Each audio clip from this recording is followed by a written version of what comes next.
Friends ఏంటి glasses అనుకుంటున్నారా? First time full jar soda అన్నది నేను చేస్తున్నాను, ఎలా వస్తుందో చూద్దాం. నేను వెరైటీగా పెరుగుతో చేస్తున్నాను ఫ్రెండ్స్. చూడండి చాలా కొంచెం పెరుగు తీసుకున్నాను. ఫస్ట్ దీన్ని బాగా మిక్స్ చేసుకోవాలి.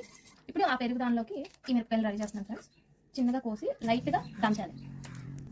ఇలా దంచాలి ఫ్రెండ్స్ లైట్గా. చూడండి ఫ్రెండ్స్ ఇలా కచ్చాబచ్చాగా దంచుకునేది ఈ పెరుగు దానిలో వేసేస్తున్నాను. ఇప్పుడు మన నిమ్మకాయ కట్ చేస్తున్నాను ఫ్రెండ్స్. ఫ్రెష్ నిమ్మకాయ పిక్కలు తీసి ఇందులో పిండుకోవాలి. ఇలా నీట్గా పిండుకోవాలి ఫ్రెండ్స్. ఇందులో సాల్ట్ వేసుకోవాలి ఫ్రెండ్స్, ఎక్కువే పడుతుంది సోడా కదా. ఇప్పుడు వీటన్నిటిని బాగా మిక్స్ చేసుకోవాలి. ఇప్పుడు మిక్స్ చేసుకున్నాక మన షార్ట్స్ గ్లాస్లో వేస్తున్నాను ఫ్రెండ్స్. ఇలా వేసి ఉంచుకోవాలి. చూడండి ఫ్రెండ్స్ గ్లాసెస్ అన్ని కూడా రెడీగా ఉంచుకున్నాను. మన సోడా కూడా వస్తుంది, మన 20 రూపీస్ సోడా ఓపెన్ చేస్తున్నాను. ఓ మై గాడ్, ఇలా అవుతుంది కదా ఒకసారి, నేను పట్టించుకోవద్దు. ఇలా ఓపెన్ చేస్తున్నాను, మొత్తం ఓపెన్ అయిపోయింది. మరి అది రెడీగా ఉన్నారు, ఎప్పుడు ఇస్తానా అన్నట్లు. ఇప్పుడు మనం సోడా ఇందులో వేస్తున్నాను, అంటే వేస్ట్ అవుతుందని నేను హాఫ్ గ్లాస్ మాత్రమే వేస్తున్నాను ఫ్రెండ్స్. ఇప్పుడు మన షార్ట్స్ ఇందులో వేసేయాలి. ఫస్ట్ డాడీ ఎలా ఉంది? సూపర్ సూపర్ ఉందా మమ్మీ? ఇప్పుడు తాగు.